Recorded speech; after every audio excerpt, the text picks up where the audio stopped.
What's up, you filthy casuals? Welcome to Casual Shenanigans Tech, a podcast that Dave and I still do. Hey, Dave. Wait, what is this? Where am I? I'm so sorry to the emails we received in September.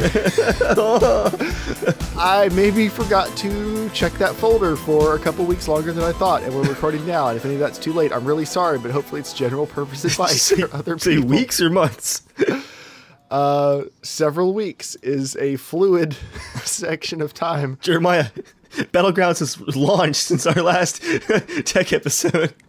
Well, we're on bonus episode 12 or 13 of the regular podcast, seeing as we've already hit episode 200. That's true. So that's true. For the tech episode, we're not quite to bonus episode territory, but let's just put it this way. A lot of content. Got a lot of that content. You guys really have anything to complain about? Bad advice given by people who've been drinking? I don't think so. All right. Dave, what are you drinking tonight? Some water out of my Dolby water bottle. I did have a... Really? You just saw an opportunity like, should I shill? I had just set it back down and the logo was facing me, so I had to shill. I did have a... what is it? Some new brand of hard cider from Aldi's. That was pretty good. It reminded me of Angry Orchard. That's what it reminds me of. I have something you need to try that was a Christmas present. It is Ardbeg 10. Ardbeg Islay Single Malt Scotch Whiskey 10. I've had Ardbeg Corryvreckan, which is really, really awesome. And then Ardbeg 10 is also, it's like a peaty campfire in a cup. And it is fantastic. I'll be over shortly. All right. Sounds good. Oh, that's all it took? That's all it took? But not for Lord of the Rings, just for free drinks. All right. This is the Little Brother podcast to Casual Shenanigans Gaming, if you didn't know.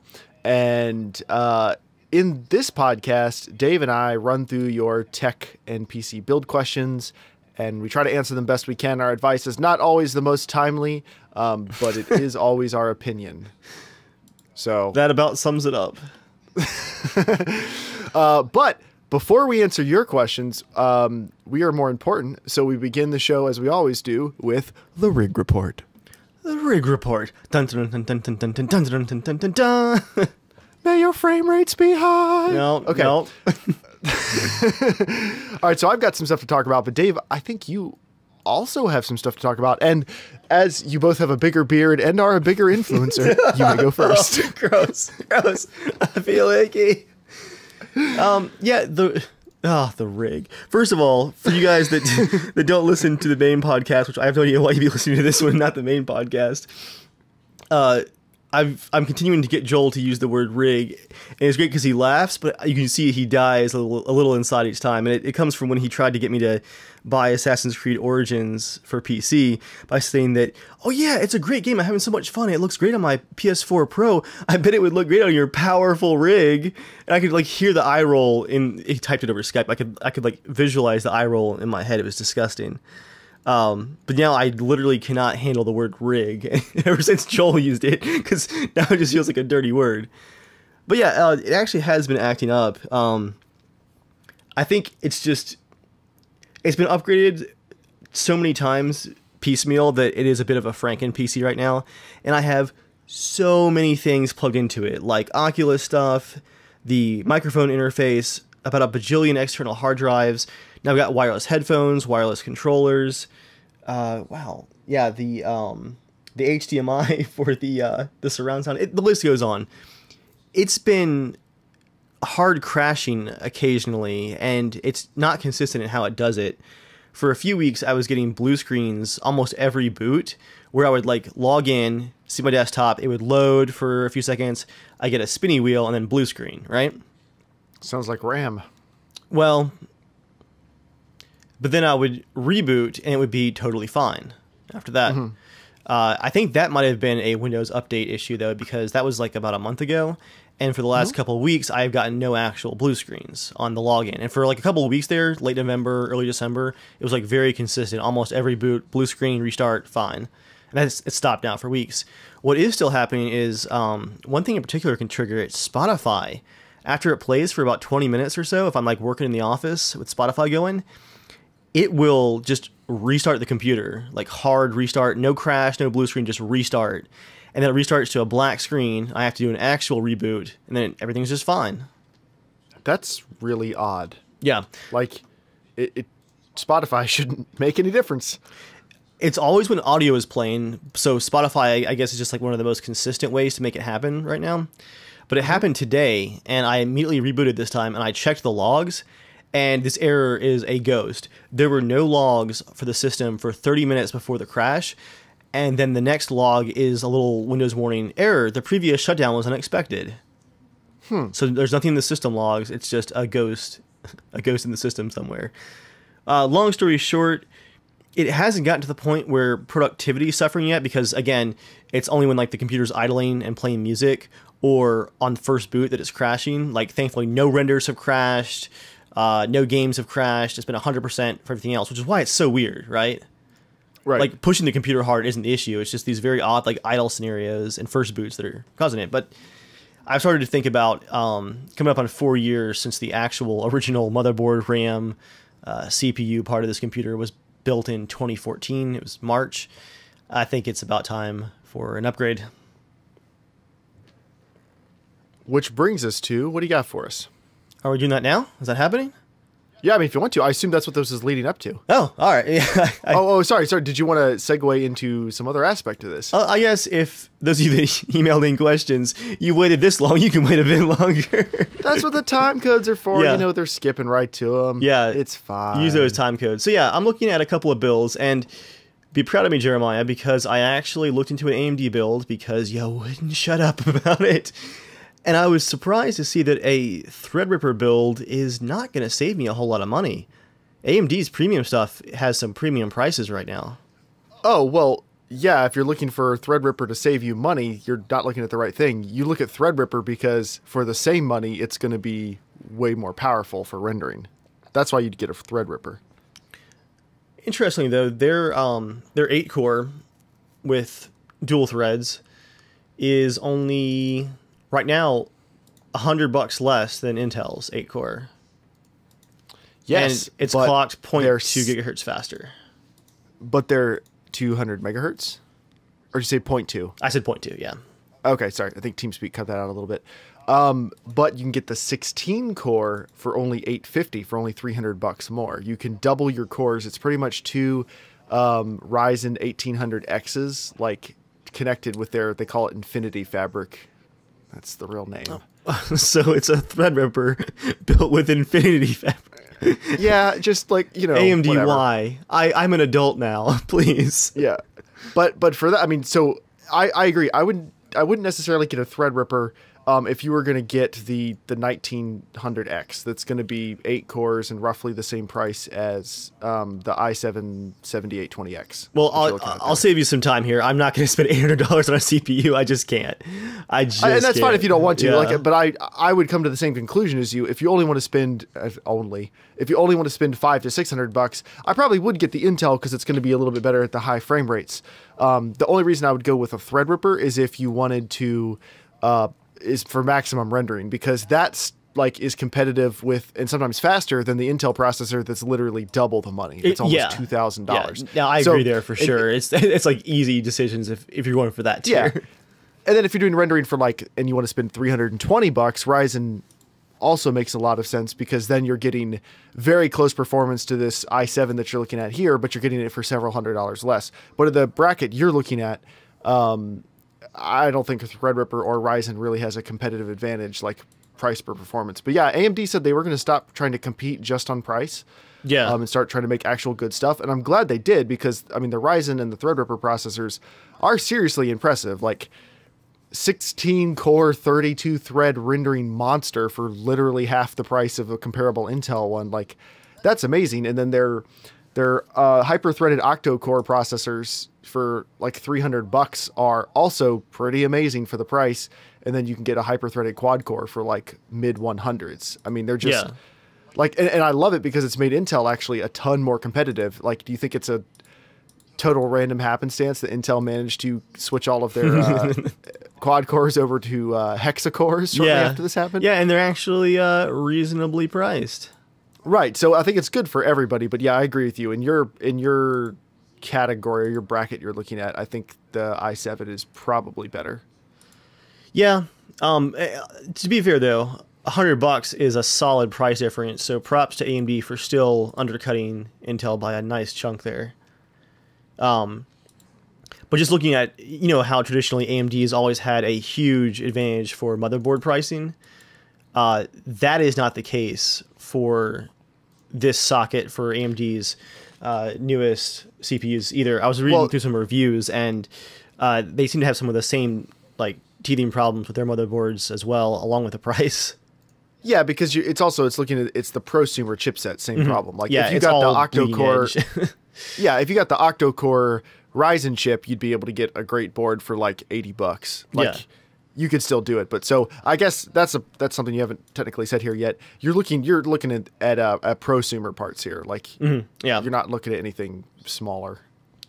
Yeah, because I'm already on it's a 2011 hexacore, but it has still held up so nicely. That was a fantastic decision. Wait, in is it really 2014. 2011? Yeah, I bought it used in 2014, and it was, well, I guess it soft launched in 2011, so it's a 2012 CPU really that I bought in 2014 used, and it has served really well. But I think it's time for an upgrade. I think I would really see a pretty big leap at this point. Well, so what stuff are you actually getting tapped out in your CPU now? How do I describe it? A little bit for rendering. Like I could use an additional rendering push now that I'm doing a lot of 1440p and 60 FPS high bitrate videos. Like an average ARMA video is taking like 6 hours to render at 30 FPS. Oh man, you got to switch to Premiere. Yeah, and a lot of it is Vegas is a huge choke point because it's all CPU based. So throwing more CPU at it is kind of a expensive solution, but my workflow is precious to me, I guess. Well, mine was too, but I just to cut in there a little bit. Yeah. It might be worth doing some experiments and trying to start switching over to Premiere, because it took me probably 4 or 5 videos before I stopped hating it the whole time I was using it for gaming stuff. Because like I've used it for pro things plenty of times, but once I got my gaming workflow down, I'm about as fast editing. I missed some of the things that Vegas is really good at doing really fast, but I figured out how to work around them. And then the benefit I get is Premiere doesn't crash as much, and the rendering is like a night and day difference. Like I can render what used to be like a 7-hour render for a 4K file is now like an hour and a half. Like it's a bigger upgrade than any CPU I could buy short of like a giant Xeon setup. Right. So with upgrading your processor, it's something you might want to consider, like at least experimenting. But yeah, beyond that, I can't really point to any like one game or one workflow that I'm doing that's like, oh, this is totally hanging me up. But I am noticing that my entire system is just starting to hang on certain stuff. Like the workflow is feeling like a little chuggy, if you know what I mean. I think a lot of that is probably just a Windows reinstall would be a big part of just helping that go faster. But I'm also thinking it's winter right now. Like things are calming down. There's not a lot of travel going on. If I'm gonna spend like a weekend rebuilding a computer, sometime like in January would be a good month to do it, I think. Yeah, probably so. So is there anything with this build like you're not sure about yet, or you want to talk through? No, just a few thoughts. First of all, the motherboards for the socket for Intel, which is what socket is this? X299. I thought it was hilarious that literally every motherboard, no matter what the price, is 2 out of 5 stars. Every manufacturer, every motherboard, they're... Well, because when you're paying the price most people pay to get like a CPU and a motherboard, or a lot of people do, like you expect the thing to be pretty flawless, like... And apparently most of them are just terrible. I was happy to find, though, after literally weeks of searching through it's like... All right, well, it's like 20 motherboards available for the socket, so it wasn't a crazy amount of research, but I spent a lot of time going through reviews, and I just finally stumbled across one. The only one that I found with 5-star reviews is an ASRock X299 board that actually has fantastic reviews and doesn't look completely ridiculous. And it's just funny to me because it's like the only option if I go with this socket and the Intel CPU is this one board, because the rest have garbage reviews. I mean, are you ready to roll the dice on that? Like, don't you think that that speaks towards potential problems you're going to have with it in the future? I would be more nervous if I didn't find a similar thing rolling through the AMD reviews as well. Now, it wasn't as bad of a star rating, thankfully. Like, most of the AMD boards were like 4 out of 5 stars, but a lot of complaints about heat, about picky PCI Express lanes, about memory pickiness, just all of the usual prosumer wonk, I guess, is there for both sides. I'm just happy to find a motherboard that has good reviews. Well, could I challenge your... I don't think I'm actually going to change your mind, but can I challenge your line of thinking a little bit? No. Okay. Carry on. So you're looking at spending, not counting the RAM, but with the motherboard and the CPU, you're looking at spending in the realm of $800. Oh no, actually a little bit more. It's $850. It's more than that. RAM is disgusting right now. No, I'm saying just the CPU and the motherboard. You're in the realm of like $850. It looks like $8 to $850. That's correct. Yeah. Yeah. Would it not be better to get the best enthusiast or like consumer chipset, processor and motherboard? 'Cause you get a motherboard for like half the price. That's great. And a processor for like $200 cheaper. That's great. Would it not be better to do that and then just upgrade them a little earlier? Because that's still, you're getting massive IPC improvements. One of those, you'll actually probably be able to overclock farther. You'll pay less now, and you probably will avoid a lot of these issues. Like, the really only downside is you don't make as big of a leap in pure rendering, and you would have to upgrade it a little sooner, but then you'll be able to more easily afford to do that. And you can probably avoid a lot of the problems that have been dogging you for like the last 2 builds. USB. I mean, that's my line of thinking. I mean, just something to think about here. Let me, just so I'm not talking on my butt, let me start a new price list here so I know what type of difference we're talking about. Because what is the best i7 that's not going to be that chipset? It's going to be because that's a 7820X. The 7800X is the same chipset, isn't it? Let's take a look.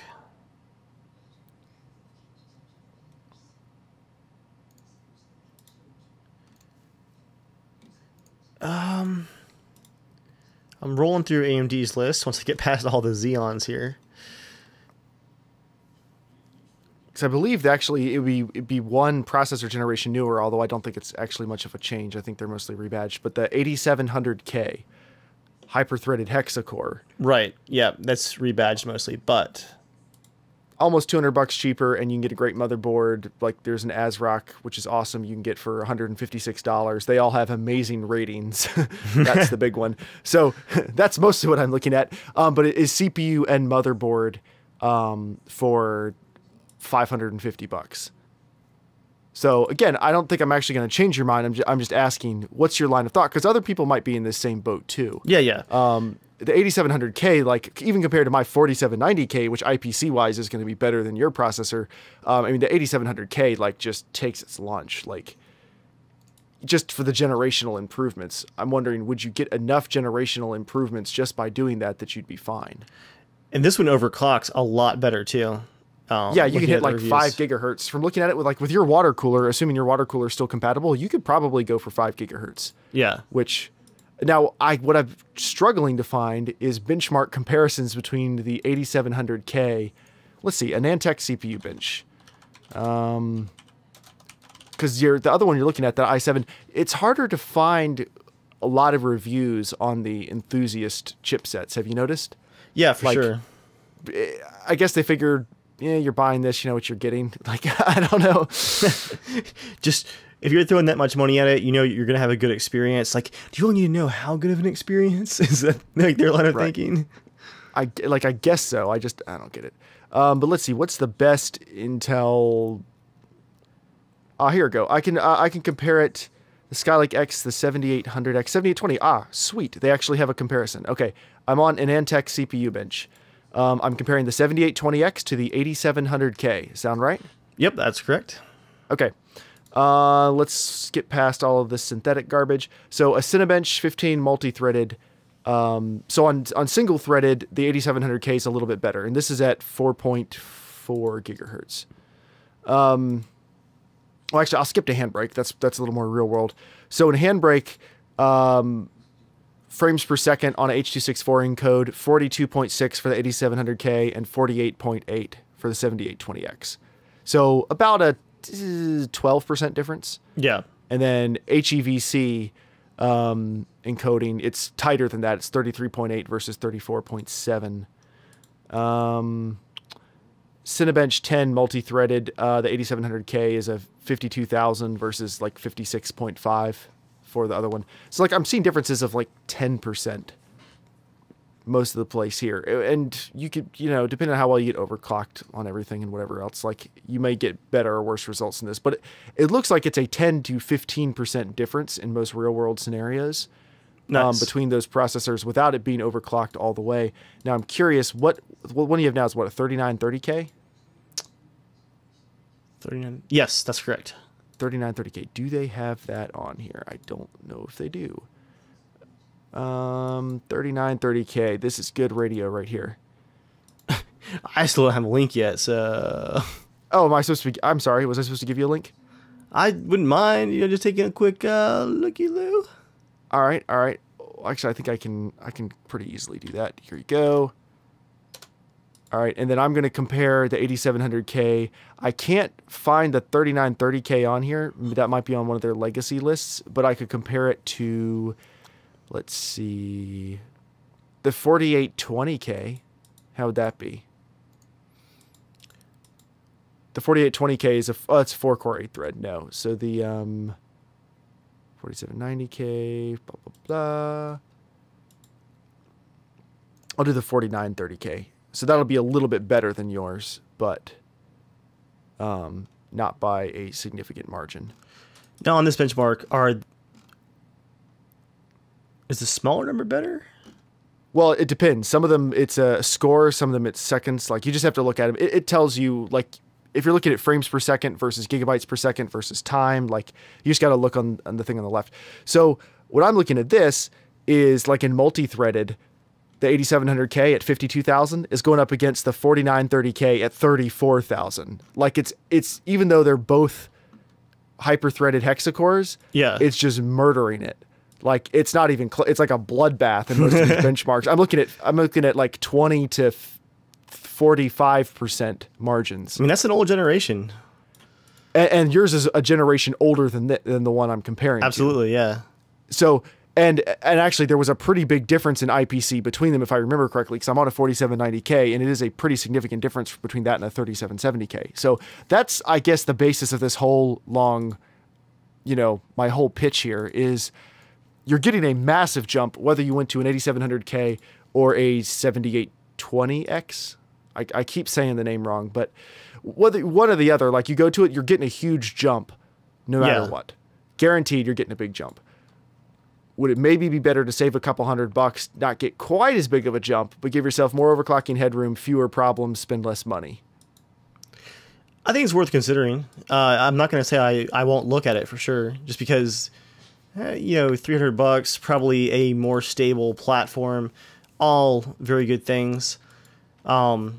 And again, I think I would be more hesitant to only go to a hexacore if my hexacore weren't so old. Like if I had a 2014 or 2015 hexacore, I'd be like, I kind of want to go octa-core, like for sure. Mm-hmm. But because my hexacore was one of the first Intel ones, wasn't it? Like consumer wise, the 3930.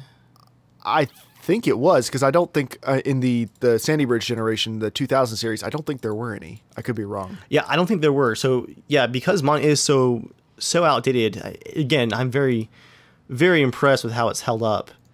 I think I'll look at it, and especially because I never thought I'd see the day when I'm going to be spending a significantly more amount of money on my RAM than on my motherboard. That's another reason to think about it is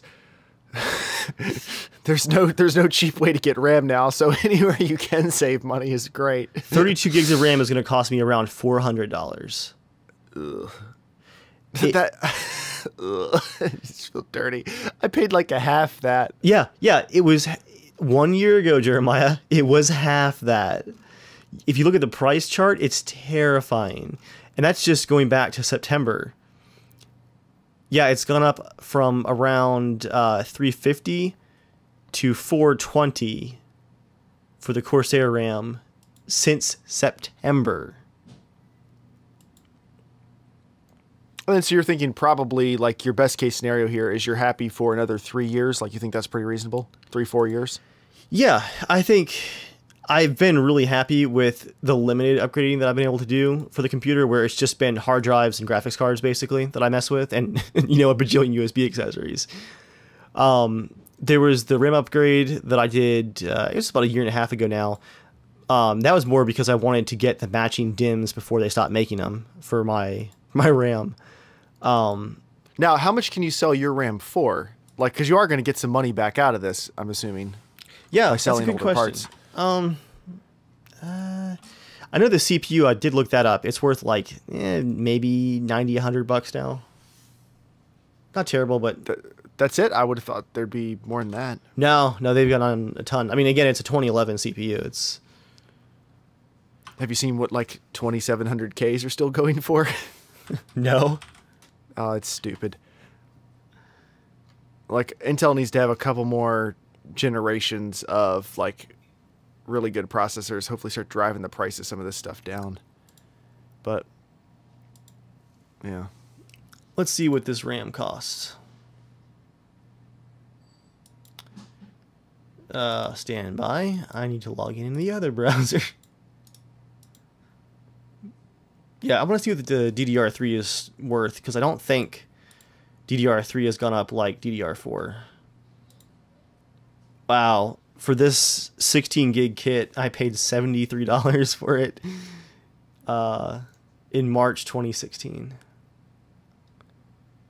yeah, but what's it going for now? Yeah, I wanted to get the speed right, so let's take a look. So It it's may not really be any difference. I don't know what DDR3's done. It's DDR3 1600, so it's not anything fast, like exceptionally fast.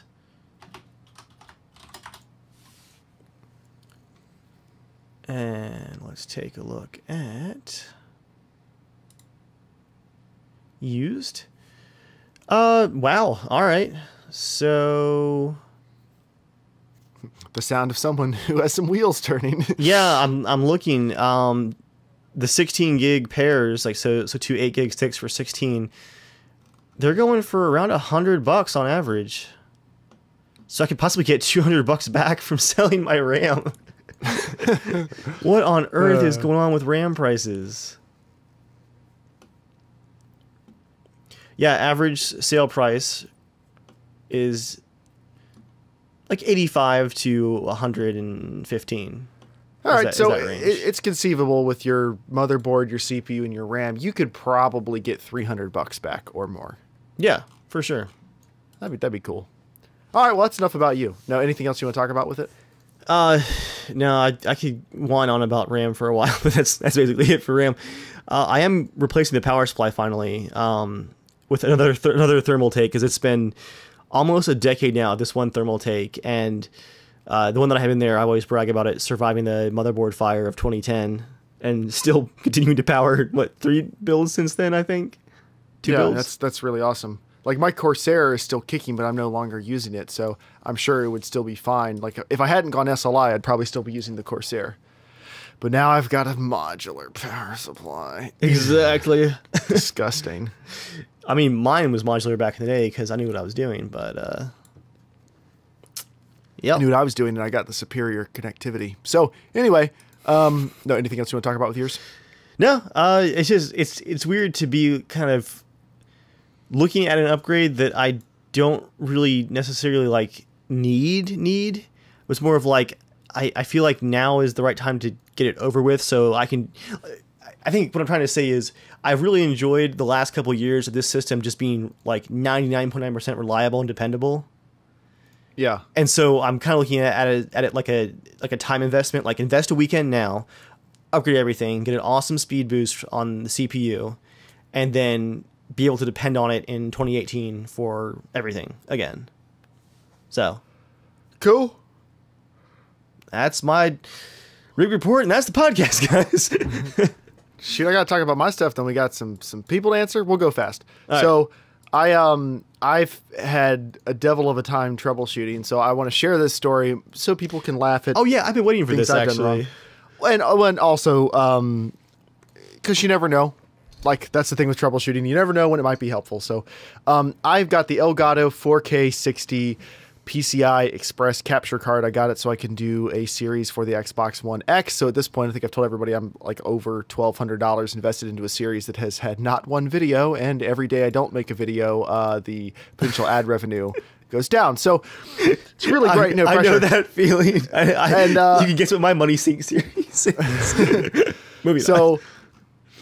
But the problem is, I got back from Iceland. They'd already been sitting for like a week or two. I'm like, all right, I got to get into this. I get it up and going, and the recordings are incredibly glitchy, stuttering and corruption, and the time scale was all over the place, and the audio didn't record right, and the pass-through worked fine. So like I'm gaming totally fine with an HDMI pass-through, but the recording ain't worth anything. And I try every setting I possibly can. I can record at 1080p. And that's about it. So, and I can record at 1080p if my source is 1080p. And I didn't figure that out till like a week ago. So I emailed Elgato customer support after tweeting at their support, because that's how you get a hold of people these days. And I've been back and forth with them via email, trying a bunch of different things. And we were getting to the point where they were like, well, first they started out with the weak stuff you should never accept from tech support. Well, you know, our minimum requirements are a 6th generation Intel processor, and yours is only a 4th generation, so I don't know if it's going to work. And I'm like, guys, it's using like 30% of the CPU, or I can just turn on GPU rendering. Like, it's not the processor.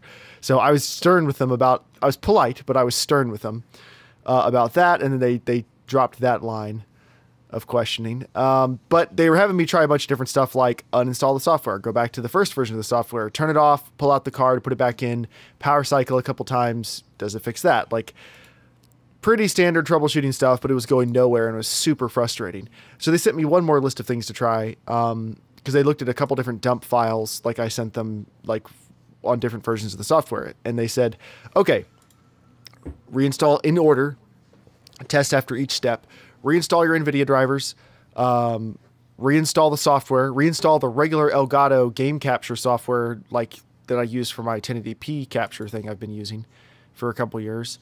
And then update your motherboard BIOS, because they could see that was like one revision out of date. Try a different PCI slot.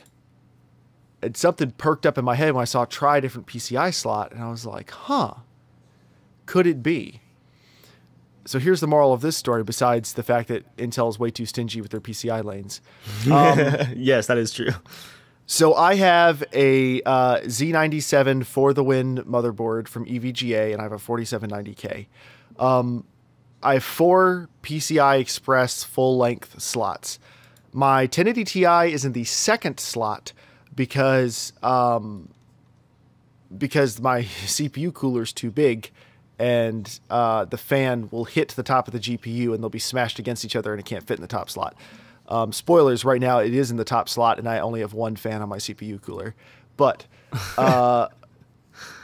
so anyway, so I need to check out the PCI Express situation, because I hadn't done anything with that. You know, I've been thinking driver level stuff, reboots, reseating things. Like, I've been thinking all that. I had not thought about PCI Express, because in general, you plug in PCI cards and they just work, you know? Yeah. Like, it's not one of those things you generally have to worry about that much. If it works, it works. And I thought the PCI portion of it worked fine.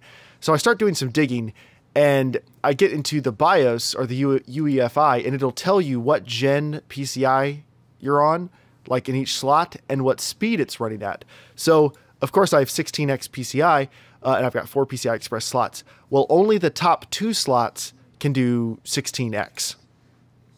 And since I'm in the second slot on its own, it's actually only running in 8x, which is fine. There's like a 1% difference between 8x and 16x, even with a 1080 Ti. Like, it's totally fine. Yeah. If I was running SLI, I would need like 8x in both.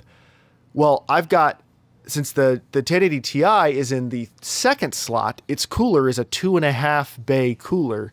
So I have to have the 4K capture card in the bottom slot. Well, I do some digging, and that slot is supposed to be able to run as a 4x. It is only running as a 1x. Ugh. Because this is my theory, because most of the, like, everything I've Googled, it's all people giving each other really high level, like, dumb advice that doesn't apply. I'm thinking Resolder the slot using a... well, no, most of it's like why would you ever want to run a GPU in your second PCI slot? Like, it's people who just they're doing basic troubleshooting, they don't understand, it's fine. Yeah. So because not many people are in this situation where you're running the best GPU you can get in the second slot on your motherboard to accommodate a CPU cooler. Like, it all works fine, that's just abnormal. So what it looks like is, because that was in the second slot, it was only running at 8x. Because it was only running at 8x, it dumped the bottom two slots into 4x and 1x. Like, they had to be in 4x and 1x. So I took one fan off my CPU cooler so I could move the GPU up. And so I've got a double tower cooler. And then only one of the towers has a fan on it right now. It's doing fine. Temperatures have gone up like 5%. It's not a big deal. I'll see what happens when I render something, but while I figure this out. So the GPU is in the top slot, which gives me just enough room to get the Elgato card into the third slot. But now, Dave, it goes from like everything works fine except all the recordings are bad to the computer won't post. And that's always a fun one. That's when you know you're getting close. And that's when you throw it away. Right, that's how I was feeling. So I was like, so I start trying a bunch of different things, and then of course I pop the card out and it's fine.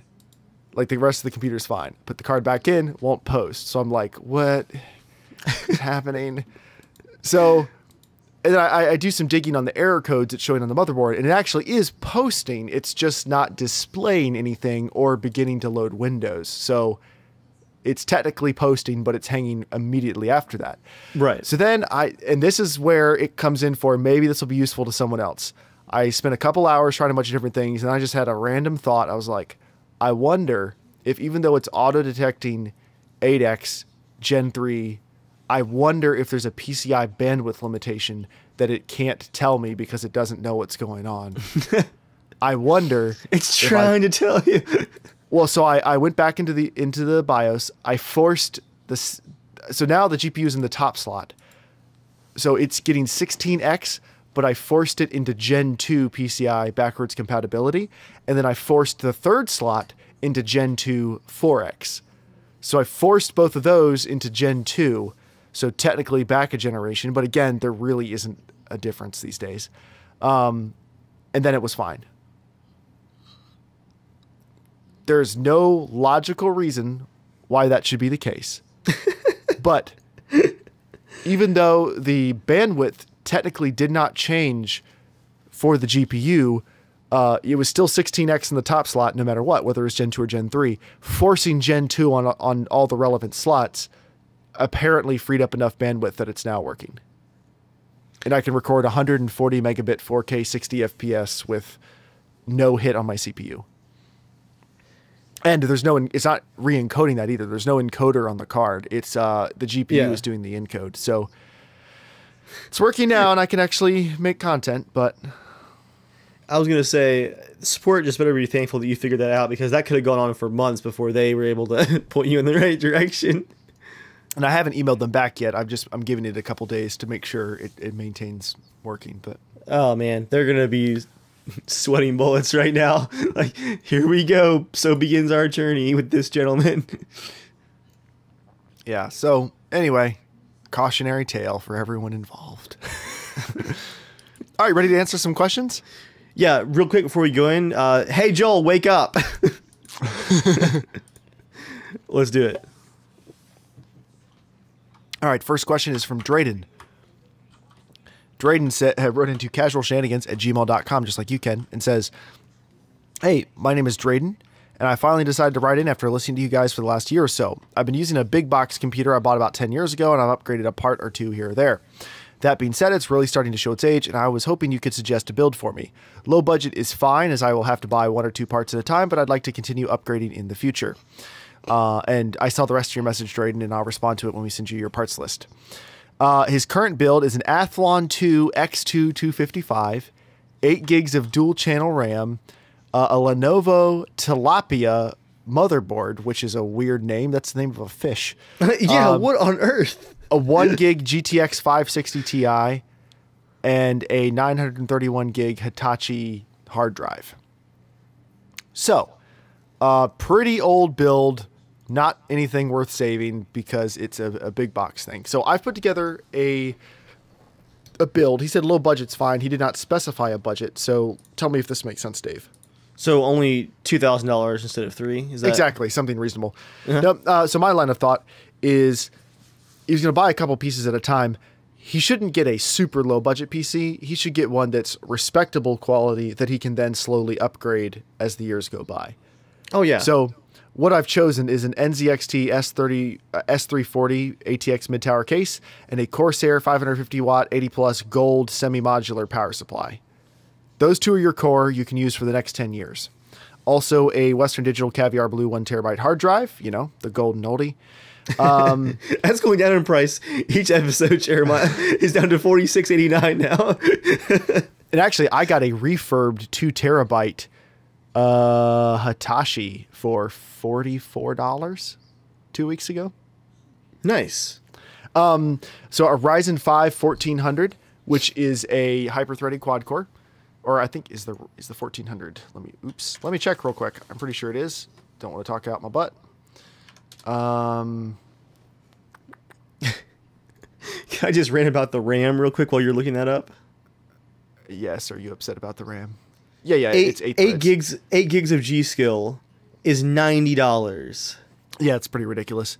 MSI motherboard, 8 gigs of DDR4 3000 memory because Ryzen does like faster memory, and a GTX 1050 Ti.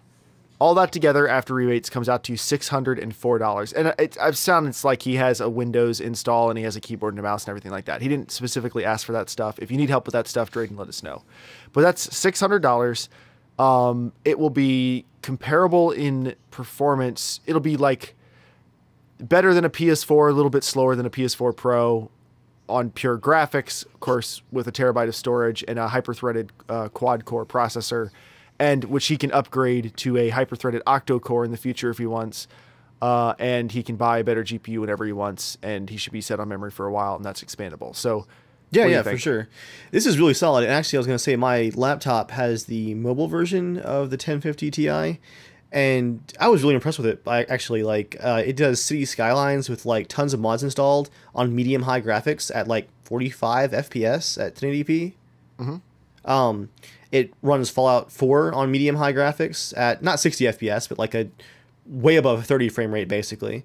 Yeah, that's a fantastic value for a graphics card, I think. And like you said, everything else is expandable. CPU should be solid. This is a fantastic build for less than $700. Thanks.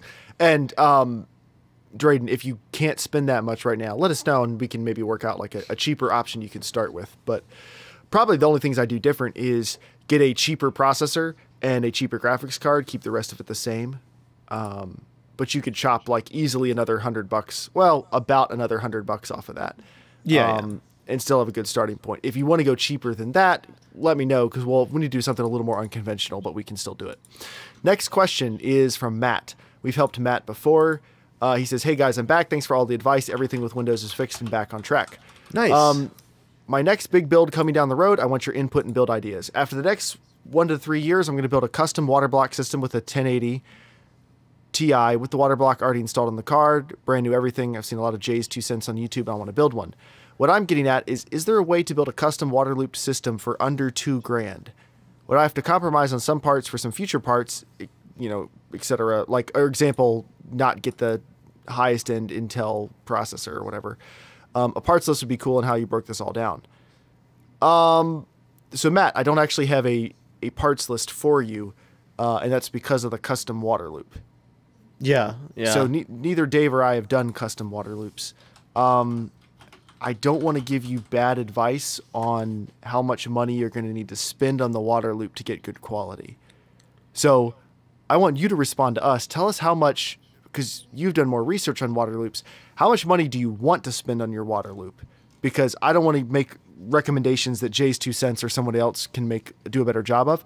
If you let us know how much money you want to spend on that, I think we can definitely help you with figuring out how good is the rest of the system going to be, and is it going to be worth it? Because there's no point building a custom water loop if you're going to want to upgrade the system in like a year or two, and you're going to have to replace a bunch of the parts in the loop. Like, that's not a bunch of parts, but some of the parts. It's not going to be like as good of a deal, if you do it that way.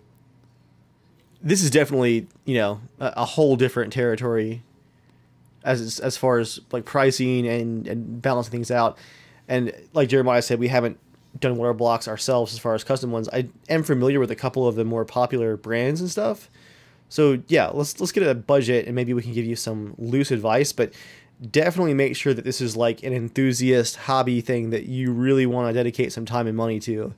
Because that's really, for anyone wondering, that's the only reason you should do a custom loop system. Like for pure performance, you do not need to do that unless you're trying to be on the absolute bleeding edge. Exactly. It's like percentage points difference. Right. For the closed loop systems and then doing it yourself. What you do get, besides a sense of pride and accomplishment by doing it yourself, is you can really customize it. So that, as an example, the website ekwb.com is it's like a European fan and water block manufacturer. I'll post a link for Jeremiah here.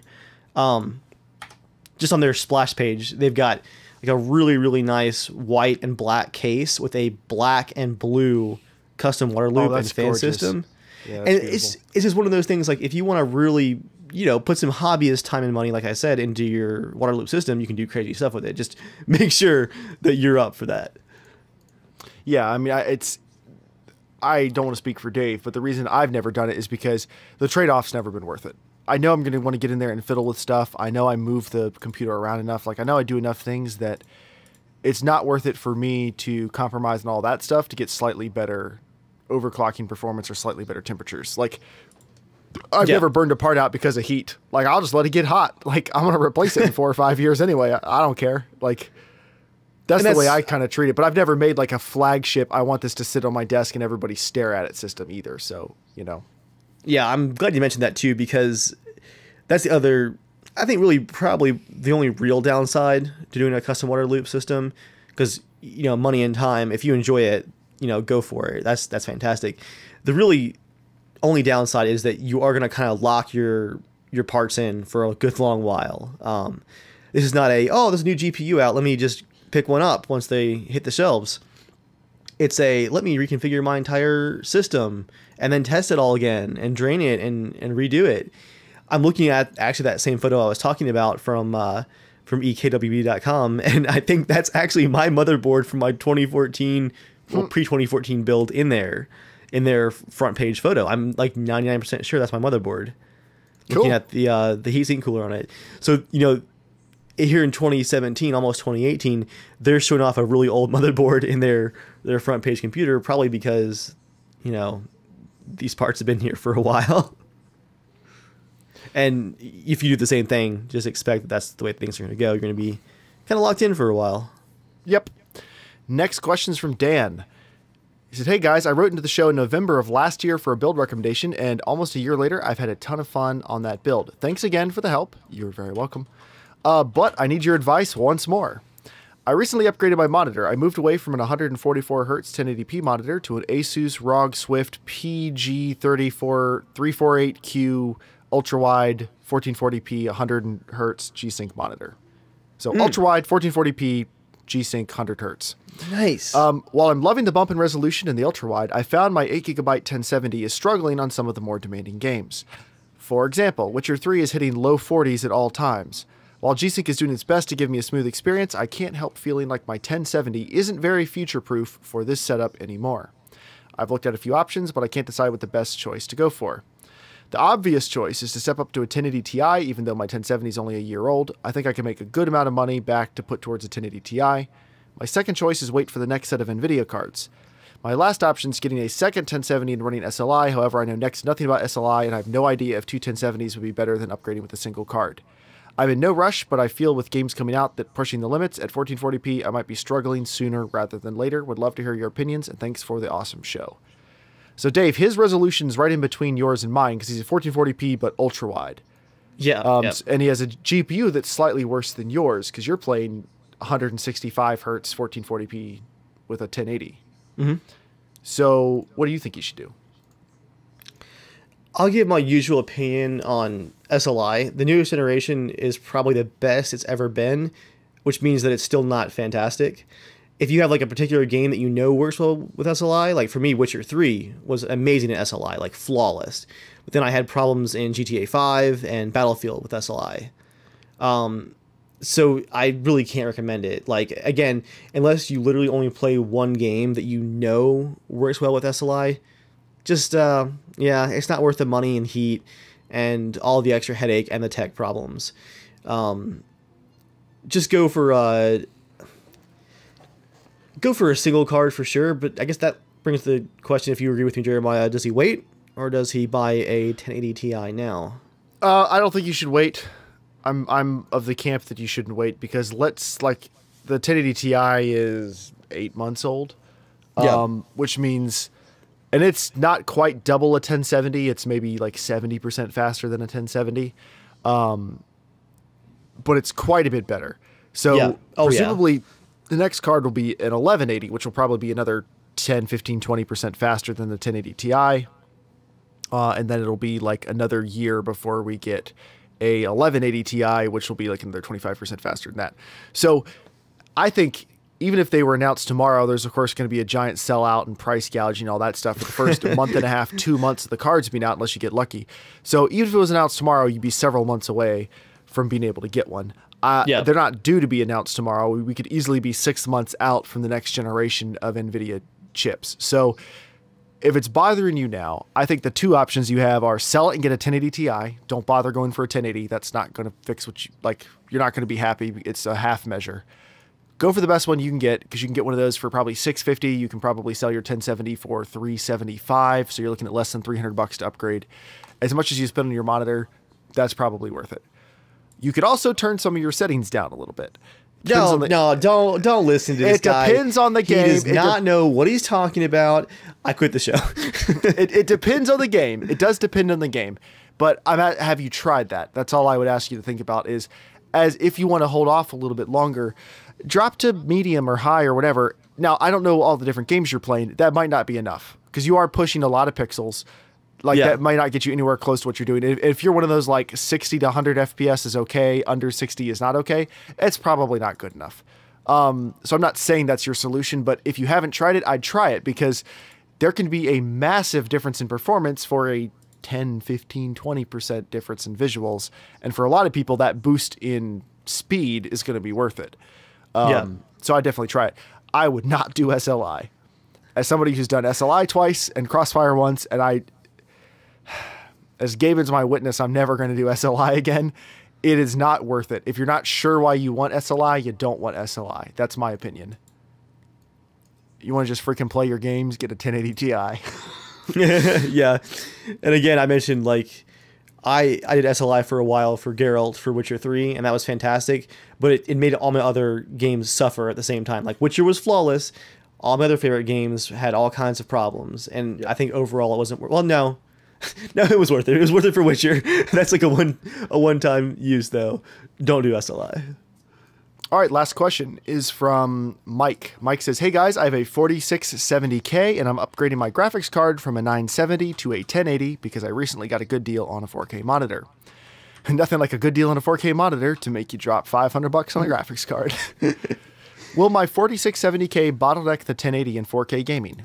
I do use it for running a small Teamspeak server occasionally, Arc server, various other random games for my brother and I to play on. Will my 4670K be okay, or should I look for an upgrade? I was looking at the 7700K, but I'm not too sure if I really need it. I don't discriminate between AMD or Intel, just always had an Intel processor. You're fine. Totally fine. Yeah, for sure. There will be a difference in some games. You will have a slight bottleneck, but think of it this way. In most every other game, the GPU is a bottleneck. So no big deal. Especially if you have a light overclock on the 4670K. In almost every scenario, it'll be totally fine. I'm guessing if you got a good deal on a 4K monitor, it's a 60 hertz monitor. In which case, I can tell you as somebody who has a 60 hertz 4K monitor, the CPU is like never the problem. Unless it's a game that has crazy CPU usage issues. Like Battlefield 1 just uses whatever you give it on the CPU. It'll use as much as you possibly can give it. So, yeah, you know what? It'll probably bottleneck you a tiny bit. But Watch Dogs 2, Assassin's Creed Origins, some of the same stuff, most everything else, you're totally fine. You can use that 4670K for years to come. Absolutely, yeah. And then he said, side note, would a FX 6300 bottleneck a 970 in 1080p? Probably, right? It sounds like he's going to give his younger brother his 970. Not really. No. Again, it depends on the game. Like a FX 6300 is going to have problems in really new games that have a ton of CPU usage. Like it's going to struggle no matter what. Or an Arma. Or an Arma. Like it's going to have not problems necessarily. You can still play a lot of games, but it's going to struggle in some areas regardless. I don't think it's going to hold your GPU back any significant amount. And a 970 is still great for 1080p. Yeah. Absolutely. All right, that's all of the questions. Thank you, everybody, for writing in to casualshenanigans@gmail.com to be a part of the show. If we replied to your question and you want to follow up on it, email us back. You'll be getting parts lists or replies from us with time codes for this episode. If you want to be a part of the next episode, which will hopefully be recorded a little sooner than the gap in between this one and the last one, again, write into casualshenanigans@gmail.com, and you can catch this on the Casual Shenanigans YouTube channel, iTunes, and everywhere else. Dave, is there anything else you want to talk about? No, I think I'm good to go. All right, everybody. Thanks for coming out. Thanks for being a part of the show. We'll see you next time. And as always, stay casual. See you guys.